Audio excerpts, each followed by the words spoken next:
is Carrie Waite.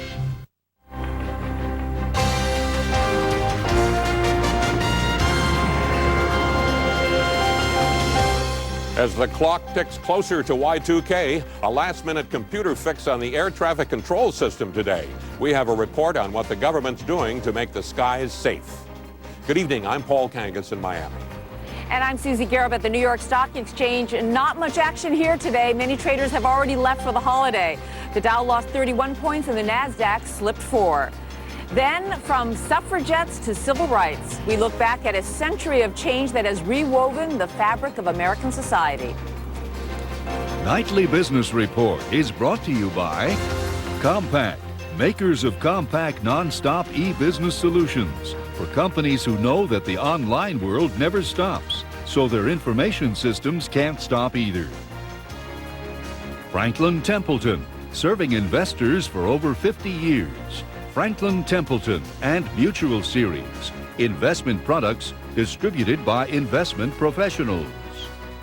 The financial consultants of A.G. Edwards, committed to making investors comfortable with their investments, with their futures. A.G. Edwards, be comfortable. And is produced in association with Bridge, the global financial information company, providing real-time and historical market data, analysis, and news. Good evening, everyone. No celebrations for Wall Street. Both the Dow and the NASDAQ backed down from their records today, and not many traders here at the New York Stock Exchange. The crowds were gone, getting a head start for the weekend. But it's unlikely they're rushing to catch a plane. As Dennis Moore reports, the government said today the skies are safe, but not many people are traveling tomorrow. The FAA insists that the last-minute software patch it made was a minor issue, a remote chance that a storage drive could have failed at 7 p.m. tomorrow night, requiring a 7-minute reboot of one computer system. Well, 7 o'clock matters because the air traffic control system is standardized around the world to Greenwich Mean or Zulu time, and the head of the FAA will be taking off early for her safety demonstration flight. I'll be flying cross-country on New Year's Eve at midnight or Zulu time, 7 p.m. Eastern Standard Time. When the airspace system makes the transition to the new year, I'll be at 30,000 feet. Some of you will be with me, I know. There could be as few as 50 airliners over the U.S. when midnight itself passes across the country. American actually canceled 500 flights tomorrow, 20% of the usual schedule. Other major carriers are making similar cutbacks. Overall, the FAA is estimating up to 25% fewer planes in the air than usual. And Public Radio's Savvy Traveler says it isn't by and large because of fear. Because you had all the hype about how expensive everything was going to be, people thought, well, why travel? But some business has to go on, holiday or not. Some ports may close, but the Coast Guard will be monitoring others with a risk assessment database of 16,000 ships, some of which may not be allowed to dock. Depends upon the type of cargo they're carrying and the weather conditions and the port and its congestion. Amtrak and city commuter systems will be halting their trains at stations for about 15 minutes when the rollover happens. Some freight railroads would be stopping their traffic for the entire weekend. We'll get through this safely, says the president's Y2K coordinator. It will be easy, and you can see some of the indications already arising. And people say, well, it must have all been a lot of hype. It was not a lot of hype. And judging by the widespread lack of enthusiasm for commercial celebrating, what hype there was, the public wasn't buying. Dennis Moore, Nightly Business Report, Washington. The upward momentum, which lifted a host of popular stock averages to record highs yesterday, carried over into early trading on Wall Street today as the Dow Industrial Average advanced 45 points by 10 a.m., while the NASDAQ index was up 19 points. Year-end demand for stocks by individuals and institutions continued over the next hour, and a firm bond market added to the bullish enthusiasm. At 11 a.m., the Dow was up 72 points at the 11,556 level. The NASDAQ index posted a 35-point gain, both in new high ground. Over the mid-session hours, the rally began to sputter due to a negative advance decline ratio and a severe volume deficiency, as many investors were already beginning their New Year's activities. By 2:30 this afternoon, the industrial average fell to a 5 3/4 point loss, and the NASDAQ index was down 10.5 points.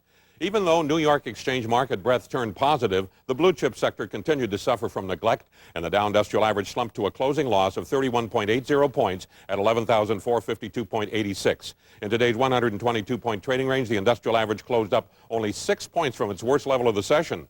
The Nasdaq Composite slipped 4.59 points to 4,036.87. In its 65-point trading range, the Composite settled up about 10 3/4 points from the low of the day.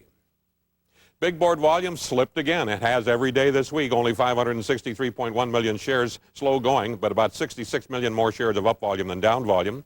The Dow Transport Index had a good day, up nearly 21.5 as oil futures fell. Utility Index up just over 2 points. The closing tick, however, a little on the bearish side, minus 305.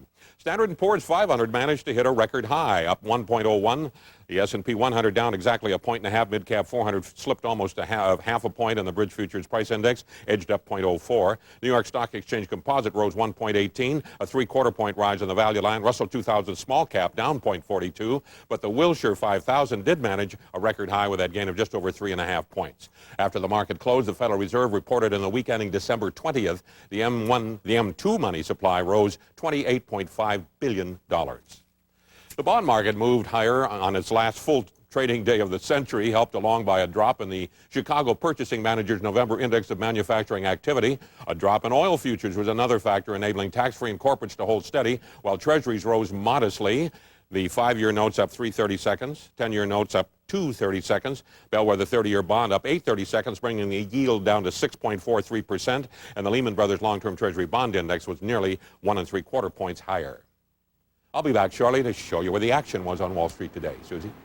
Paul, Americans keep pouring money into mutual funds. A new survey by the Investment Company Institute, which tracks the numbers, shows more than $19 billion of net new cash went into stock mutual funds in the month of November. And the ICI says that the combined assets of all the nation's mutual funds is now almost $6.5 trillion. That's a new record. Well, as we continue our special series on the 20th century, we focus tonight on the dramatic developments of American society. Over the past 100 years, for example, the population tripled and the standard of living for most Americans grew way beyond expectations.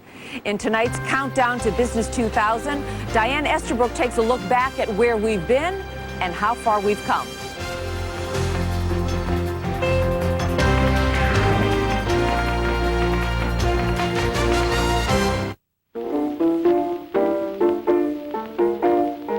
As the 20th century dawned, American society was in transition. Cities were now crowded with immigrants and factory workers, reflecting the nation's new status as the world leader in manufacturing. Soon, many of those behind America's economic boom felt they were being left behind, sowing the seeds for profound social change. The largest of these groups was women. In the early 1900s, they began playing a more pivotal role in American life, accounting for half of all college students, and many began demanding more rights for all women. Suffragettes like Jane Addams helped women win the right to vote in the summer of 1920, just a few months before the presidential election. Then, coming back from the punch in the West, the Yanks and British moved forward to the fighting. 20 years later, when men marched off to World War II, nearly 6 million women marched into the nation's factories, assuming jobs traditionally held by men. Rosie the Riveter then became the new model of American womanhood. In the 1960s, American women emerged as activists, demanding equality in the workplace. But women weren't the only ones demanding equality in the 20th century. African Americans made it clear they were tired of being second-class citizens, too. By the mid-1950s, the U.S. Supreme Court ruled racially segregated schools unconstitutional. Soon, American blacks began fighting for the desegregation of transportation and other public facilities like restaurants. I have a dream. In 1963, Martin Luther King Jr. and nearly 200,000 blacks and whites staged a dramatic march on Washington to promote new civil rights legislation. In the years that followed, Congress passed 3 landmark civil rights acts. The legislation paved the way for new educational and job opportunities for African Americans and other minorities. The 20th century was a time of rapid change for everyone, not just women and African Americans. Where we lived and how we worked changed dramatically. And for many Americans, the way we thought would change too. Take out the papers and the trash. Also influencing the flight to suburbia, a boom in births following the war. Between 1946 and 1964, close to 76 million Americans were born. The baby boomers, as they would become known, grew up amid prosperity and affluence. But an unpopular war in Vietnam shattered the boomers' comfortable world. As a result, many rebelled by challenging convention in their dress, their morals, and their politics. The Vietnam War is an enormous shock to these people because it's an intervention. It's something coming into your life and telling you, hey, guess what? You're going to become a soldier, whether you like it or not. These are people who hadn't grown up in that kind of an environment. In the workforce, baby boomers continued to challenge the status quo, and they would help transform the America we live in today. They helped pave the way from the Industrial Revolution to the high-tech revolution. And they, along with younger generations, continue to challenge how and where we work. As this century ends and another begins, there are still significant gaps between America's diverse groups. But the society has proved more accommodating and resilient than many thought possible. Diane Estabrook, Nightly Business Report, Chicago. The 20th century will also be remembered for the awesome innovations in entertainment and communications. I recently talked about that with the chairman of Time Warner. That interview is coming up.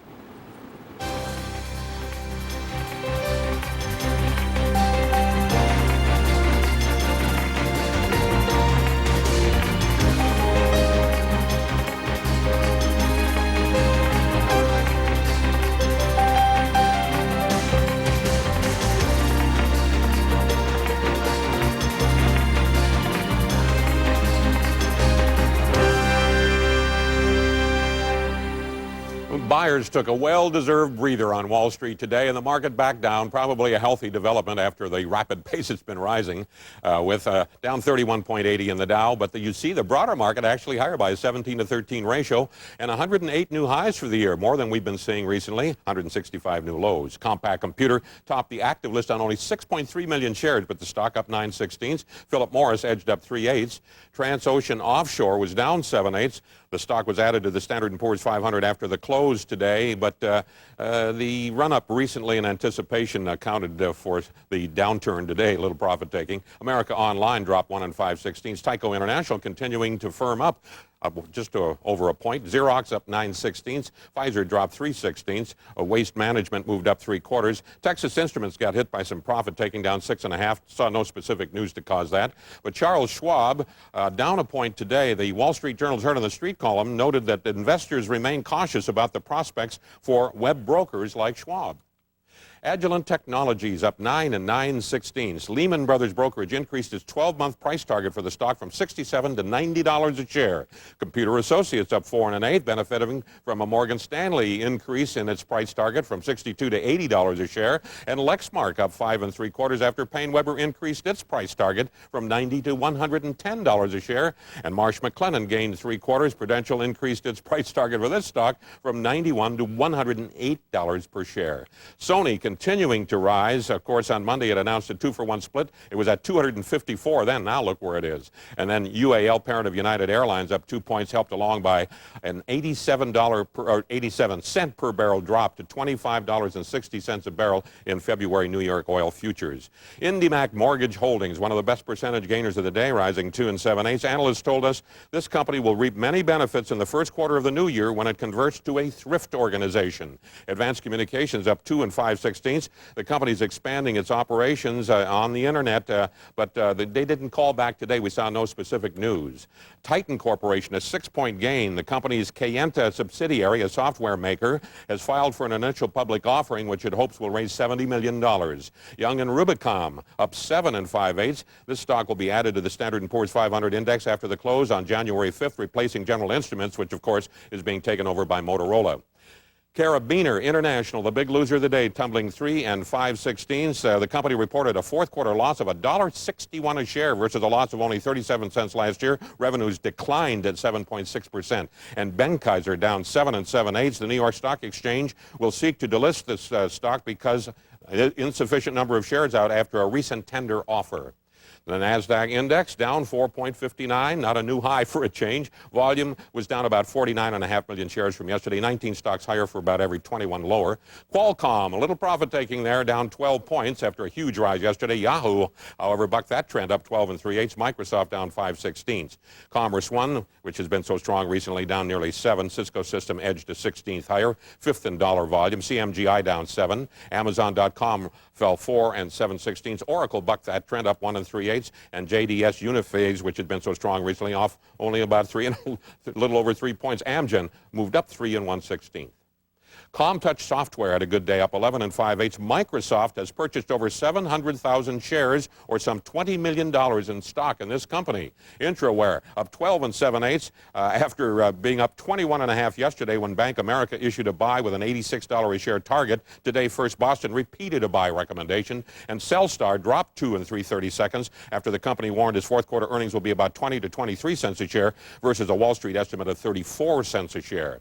The American Exchange Index did hit a record, that 14.25 point gain, and InterDigital Communications up another almost 25 points. Analysts are calling it the baby Qualcomm, the junior Qualcomm, and so forth. But this was the American Exchange closing price. Keep that in mind. Finally, Storage Computer, which was up 2.5 yesterday, up another 2 points today. The chief executive officer said no company news of significance, but it did receive a favorable article or coverage in jagnotes.com on that website. The index shares all fractional losers today. Just a little pullback. That's the Wall Street wrap-up. Susie? Well, I don't know about baby Qualcomms, but one company that has been at the center of the American experience in this century is Time Warner. Today, it is the largest media and entertainment company in the world, including not only magazines like Time and People, but also Warner Brothers Movies, HBO, CNN, and even Bugs Bunny. In our countdown to Business 2000, my interview with Time Warner Chairman Gerald Levin. I asked him what was the biggest contribution of mass communications in this century.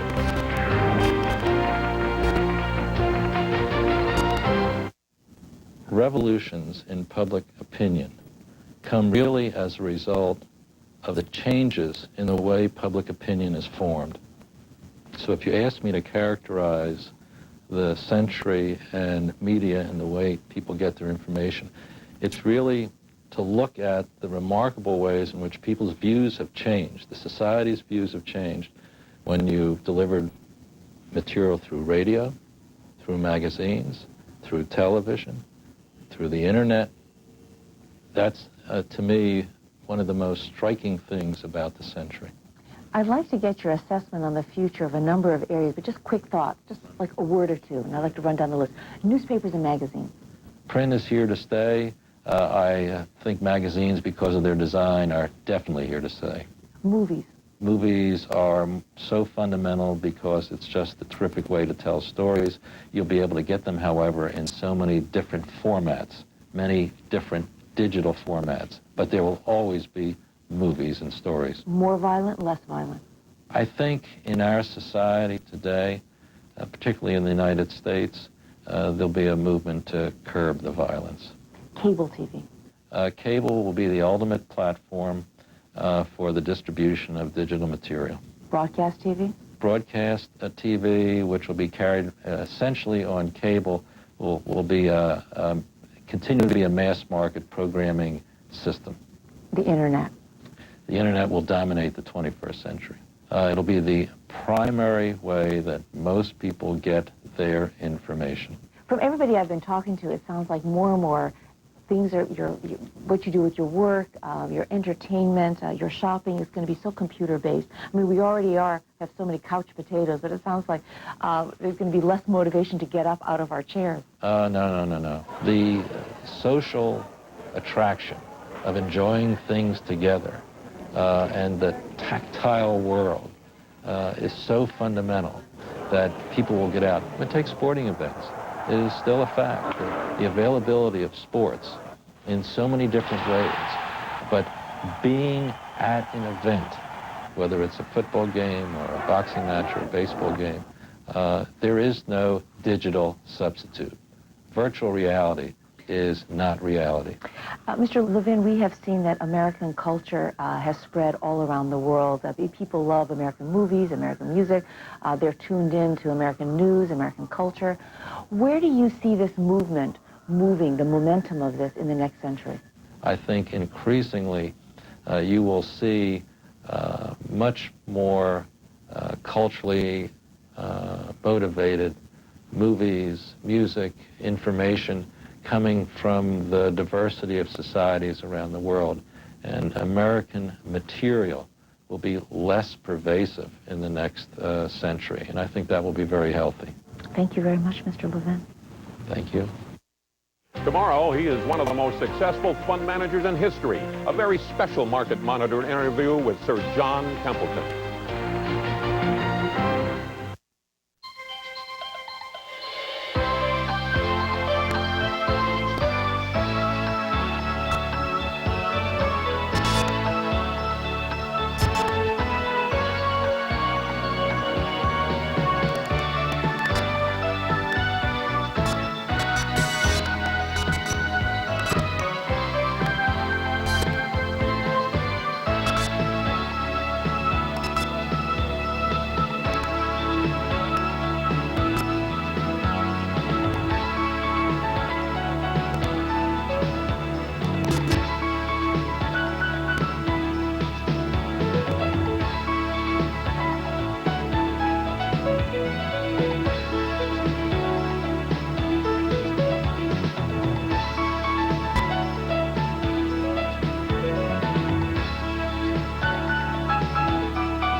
Our last commentator of the 1990s is his style, a different way of looking at things, especially at the end of the 1990s. Here's Alan Sloan, Wall Street editor of Newsweek magazine. I don't know about you, but I've had it with the experts who are telling us what the next century and the next millennium will bring. If I have to listen to any more of those predictions, I think I'll tear out my remaining hairs. And I'm already so follically challenged. So even though this is Nightly Business Report's last commentary of the 20th century, I won't add to the prediction glut. Instead, I'd like to review the past, which will show why everything we've been hearing and reading about the 21st century is almost certainly wrong. It's a question of history. 100 years ago, the hot technology plays were electricity, autos, and telephone service. These were the 19th century's internet. They totally transformed the world. But look at those businesses now. What word comes to mind? Can you say boring? Not exactly what pundits predicted 100 years ago would be going on in 1999.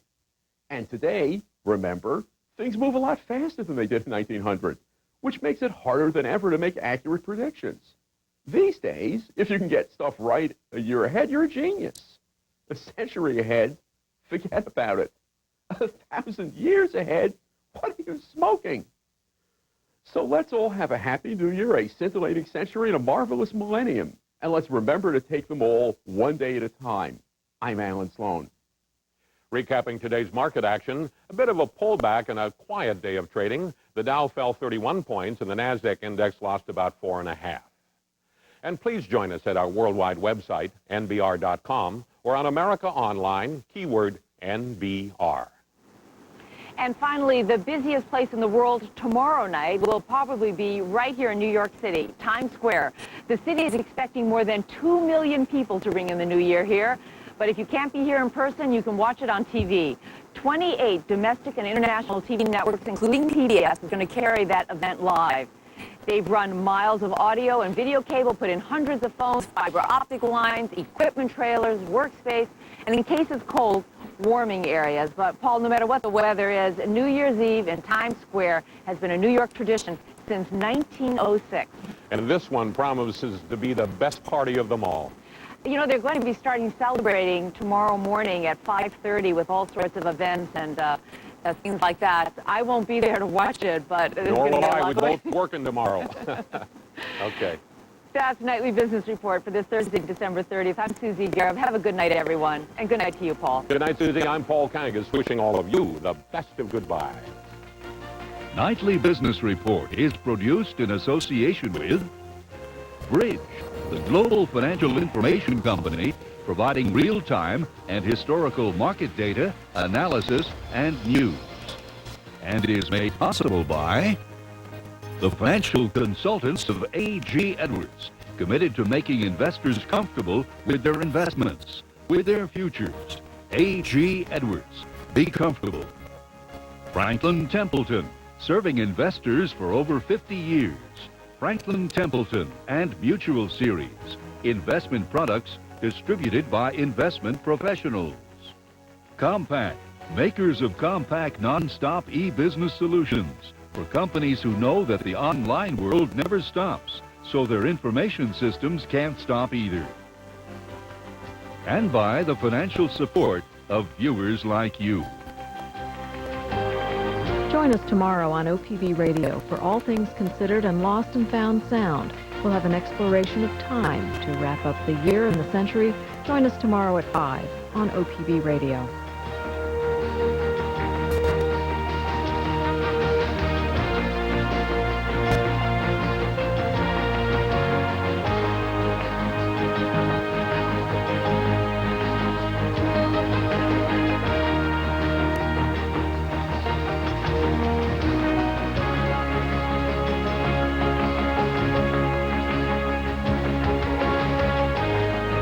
Your personal computer can put you on a par with Wall Street pros.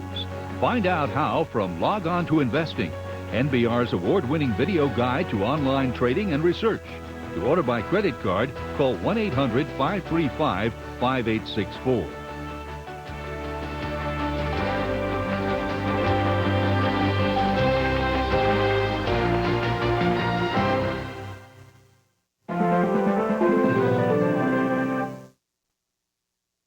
Funding for local broadcast of the Nightly Business Report has been provided by viewers like you and by the following. The people of Union Bank of California, for more than 75 years providing Oregonians with banking, trust, and private financial expertise. The companies of CNF Transportation, Emory Worldwide, Conway Transportation Services, and Menlo Logistics. CNF Transportation, where ideas carry weight.